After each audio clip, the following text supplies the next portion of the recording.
Keystone Pipe. Y'all stop the Keystone Pipe. It seems like wherever we go, we find people who are like, yeah, like, stop the pipeline. Cool, like, tar sands are bad.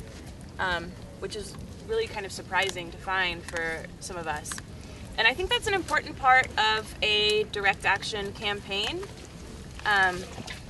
because it's not just that we can go in all the time and just do it and it's going to be our way and we can do the things that we want to do. It's that the stage has to be set ahead of time. We've been staying in Nacogdoches for a while now, which is where all of y'all are from, which is great. And I feel like I'm kind of from Nacogdoches now too. And when we first came down, I remember it was Sunday, and we heard that we might have some friends at a church, some people who might want to, like, I don't know, give us some food or like make a donation. I don't know. We heard that they were really cool, and we heard that they wanted to give a sermon about direct action. And so like 10 of us went or something, and we were really accepted there. And yeah, and Pastor Kyle gave a sermon about direct action, about civil disobedience and civil rights, and confronting racism back in the 60s. And so we were like, cool, like that, like we found some people here like that understand what we're doing and why we're doing what we're doing. And like as y'all were just saying, it's how important this is, you know, like a similar issue. It's like this is a really important thing to confront right now. It's been 2 years since we found out about the pipeline, and that's all. In my opinion, that's the most ignorant thing that's happening on the planet right now. It's the tar sands, and I just can't fathom why would even be thinking about doing that at this stage of the. We're already seeing the impact that we're having on the planet. And it's not just climate change, it's everywhere. There's all kinds of other unintended consequences. I knew about the blockade. I came down and I met Ron on Earth Day. And when he was going to do the Occupy the Machine. And I took a road trip because I had just retired. And I knew what was going on when it happened, but I didn't quite understand. And when I saw Tammy's picture, it's like, I'm going. If she can go, she's a grandma, I'm a grandpa, I'm going. So I was down here, within a month, and so it's a domino thing for sure. Count on it. Along with the water, I mean, our communities are at risk. If our water's gone, we're gone. I mean, I don't know how people can't figure that out. We can't live with contaminated water, and we all know more and more people who have cancer, and we already are seeing the effects of that, even without the tar sand spills. There's a lot of oil and gas and stuff already in this area. I think the Native Americans saw this coming hundreds of years ago. We totally ignored cause and effect, like we're in. We've acted as if we didn't have to pay any attention to the effects of our actions. And that's the corporations were created for that express purpose, to shield the people that own the corporation from consequences. They couldn't be sued. That was the purpose of corporations. That's what they do. So corporations are basically irresponsible. They were set up that way. People don't want their land to be built on for any reason, whether it is because of the environmental impact, whether it's because of the fact that it's going to be dangerous for them to live in that area. It's the fact that they can't even leave after that because nobody's going to want to buy their land when there's a pipeline that's sitting right there. It just seems like the more that we let people do this, they just take more and more. They see how much further they can take it, and if we keep letting them do that and we don't protect our neighbor and we don't say that's wrong, then they're going to keep doing it until you get something taken away from you, and you're going to want someone to fight for you. It makes me feel really good that y'all climbed the tree for me, because ever since multiple sclerosis hit me, I don't give me up a tree anymore. So I'm really thankful that you climbed the trees for me. I've been hippie for a long time. I protested against the Vietnam War, yeah. So, yeah, I appreciate you guys being here. And we don't want the tar sands here at all. BP was bad enough with the Gulf of Mexico. So, but I'm glad you guys are here. These community members, like with Next Stop, have been trying for a really long time, for 2 years, to stop this pipeline, and have taken all means. You know, they've gone to Washington, they've wrote to their legislators, they've done everything they could, but they're in a position where they don't feel like they can just leave their homes or leave their jobs and go and do a direct action like that, because, you know, as you grow up, you have these things around you that you have to be responsible for. And it's really awesome and really admirable, I think, for the tar sands blockade, is because, you know, you do like separate yourself from those things, and you take that risk, and you go and you take your direct action, and it puts you in a position that may be compromising. That, you know, I'm just wanting to learn about what's going on, and then learning about it, and like I said, knowing the community members that are getting their land built upon, and seeing how it affects people. It's emotionally really, it's consuming, and I felt like what the tar sands blockade is doing is really admirable. NACSTOP's been trying for so long, but there's this separation that, you know, I think it's important for community members to take direct action, because sometimes in our community people see the tar sands blockade as a group of these people from all around, you know, like we don't know what they're doing, why they're here, just running around causing a ruckus, you know. But to see a community member take action, in somebody that is a productive member. I mean, I go to school at the university here. I have 2 jobs. I have a bicycle club. Like, I do a lot of things around here, and so I thought it would be important for people to notice that somebody was taking action, and so maybe they would learn about it, because a lot of people just don't know. You know, they live 20 miles away from this pipeline and they have no idea what's going on, and it's hard to explain to somebody. Like, it takes an hour to really get it to someone's head so they understand, and then they're like, what? That's bad. But I couldn't do that. I couldn't just go around to every person. So that's why I was like, I'm going to take a direct action. And I made that decision, and I participated in the mass action in November, and was there and protected my neighbor's land. And it feels really awesome, because no matter what happens in the end of all this, I know that I tried my hardest and did everything that I could do, because this is a place where I would love to take my children whenever I get older and show them this area that I spent some of the best years of my life, you know. And if they see the devastation that this pipeline is going to be put on this land, you know, when they see that, I want to be able to say, I'm sorry, I tried my hardest. I've considered myself an environmentalist for quite a while now, but and I've been sort of on a seeking path in my spiritual path. I've been sort of seeking around, but when I met the blockaders, the more I talk to them and the more I learn about them, they have deepened and broadened my understanding of both environmentalism and spirituality. Because when you talk to them about why they're doing what they're doing, they'll talk about gender inequality, or they'll talk about fighting fear with love. They don't talk about all the usual environmental stuff, you know. And so to me, they brought it all into one big picture, and I'm really grateful for that. I'm really grateful for that. It makes it. My understanding is so much deeper now, and it's still a path for sure. Local folks have organized resistance along with a conglomeration of young people coming from all over Texas and other states under an umbrella organization called Tar Sands Blockade. The blockade hopes to slow down construction while the fight continues in the courts and in Washington. Meanwhile, TransCanada is moving fast to get ahead of the courts and political action. With its well-funded, slick public relations campaign, more lawyers than most small towns have people, and a security apparatus that seeks to intimidate more than to protect, the TransCanada message is clear. Resistance is futile. Yet resistance continues. Pipeline blockaders sit on platforms they built in the trees in the path of the pipeline, or lock themselves to heavy equipment. These protesters have been repeatedly hit with pepper spray in the face at close range. Some have even been tasered while still locked to equipment.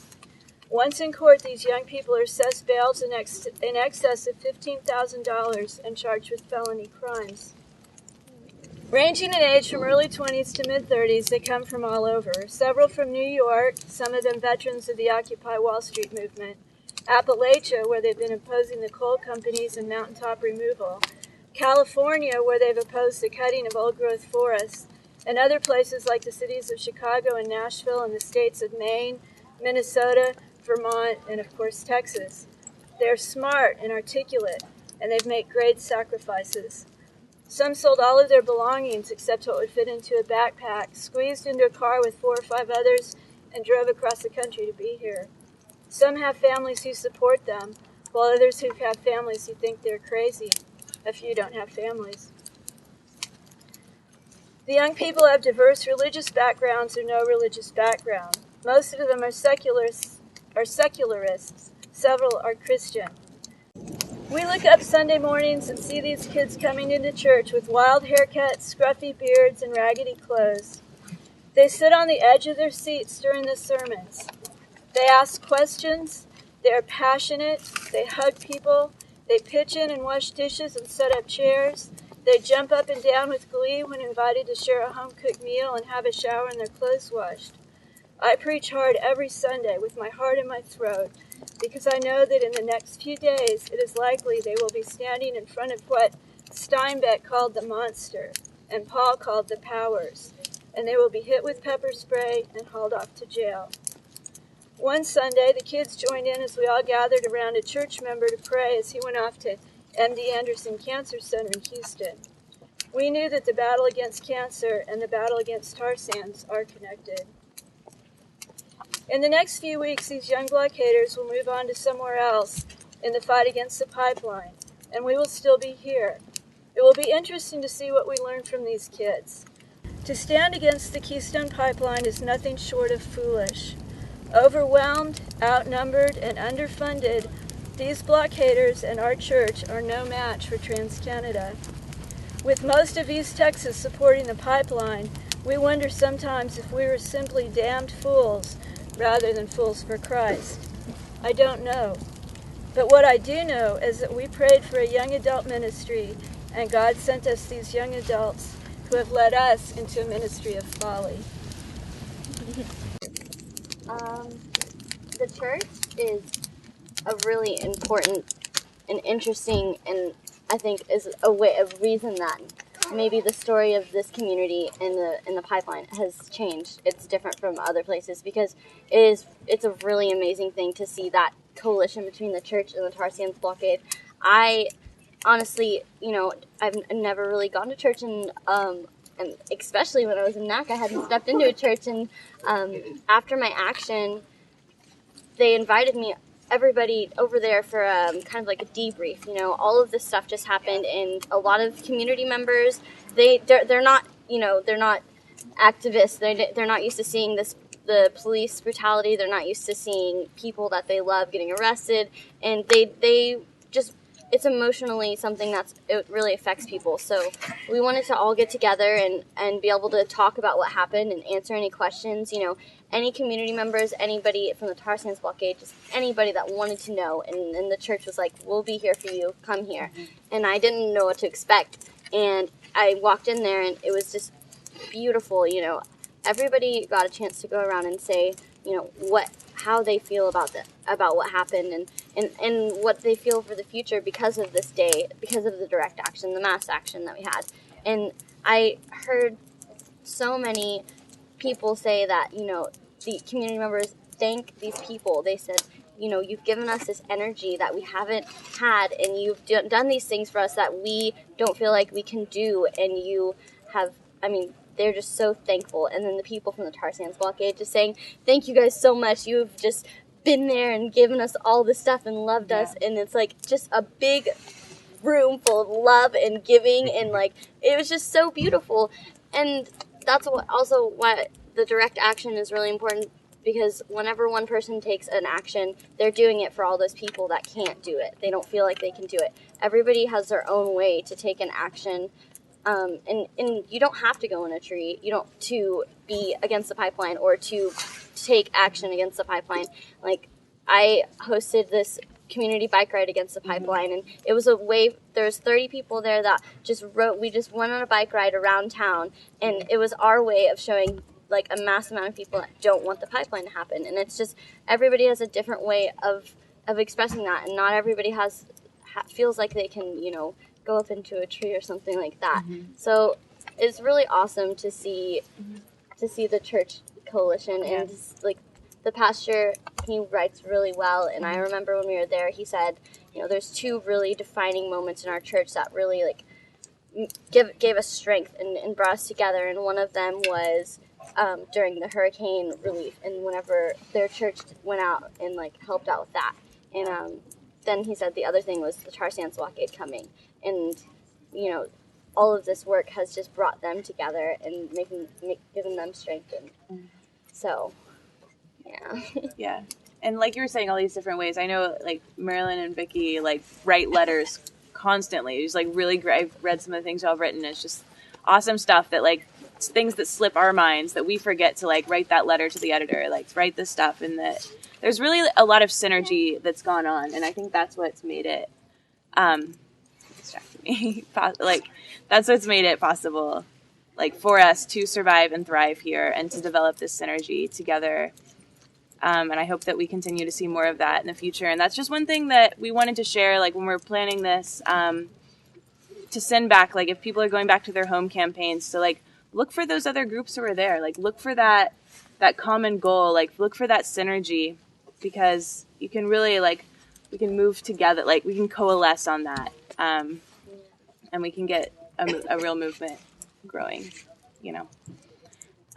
In some ways, it's mostly just positive and beautiful, and I know so many more members of my community now, and it's just, like, a really good thing. But the only negative side is that sometimes people don't see, sometimes people have not seen why I did what I did, but they just saw that I went to jail. So that's kind of hard, but it's okay.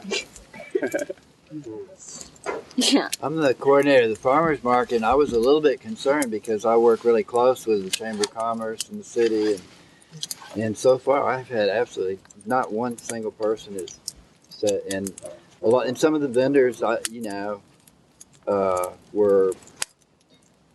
weren't sure about it, and so far I haven't had anybody say anything negative at all. I think most people they just don't know. They're open-minded, they don't understand. That's the problem. People don't understand why. Yeah.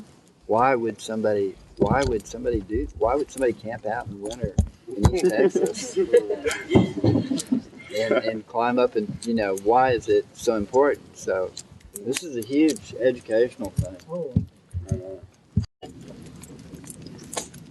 I don't know.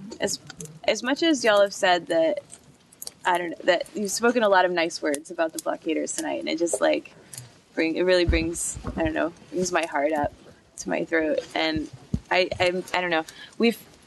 It's incredible to see sometimes when you start to feel like you're alone, and a lot of times, like, I do, as someone who's really passionate about the environment and about the planet, like, I feel alone a lot.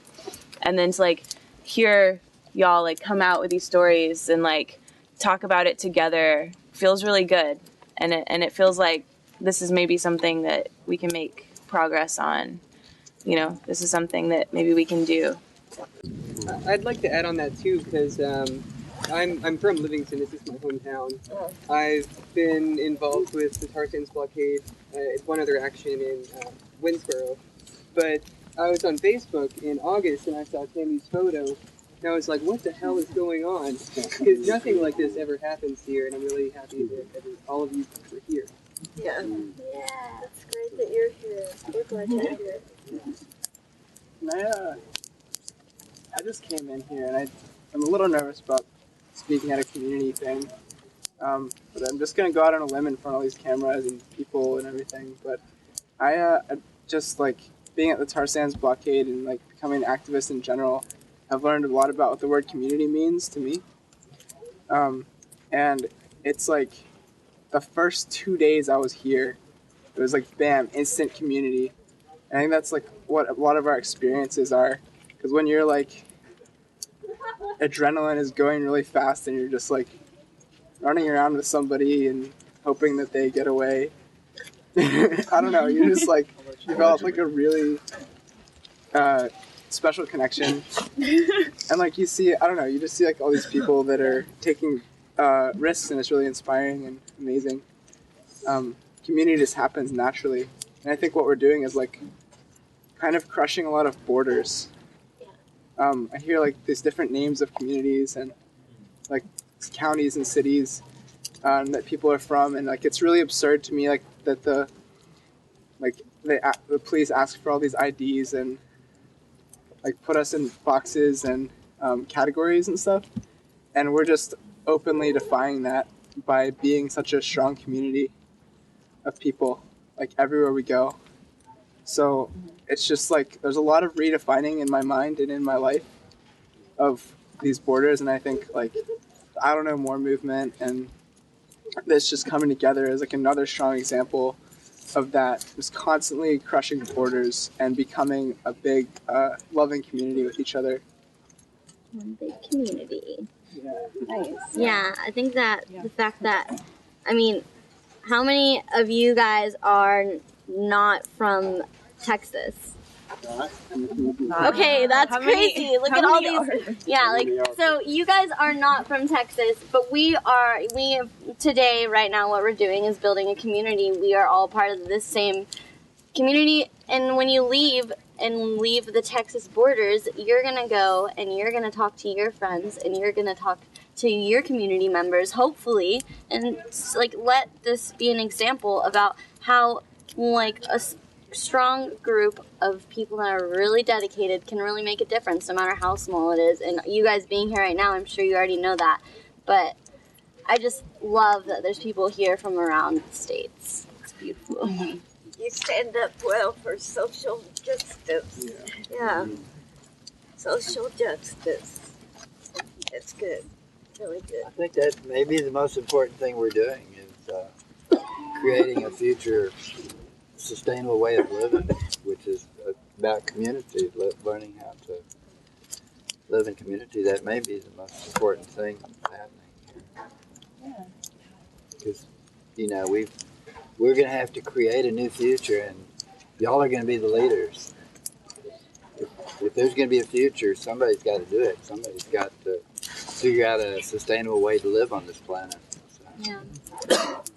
And we're like pioneers. It's, you know, similar to that. You know, we're having to recreate and come up with a new vision. I don't know how we want to maybe wrap this up.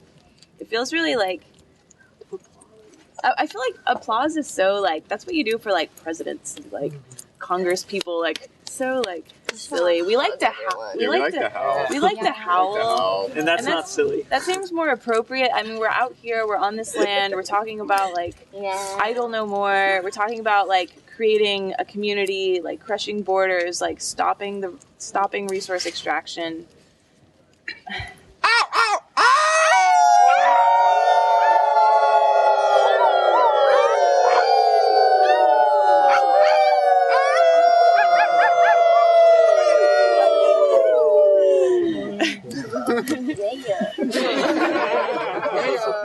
Feels good. We will continue to howl.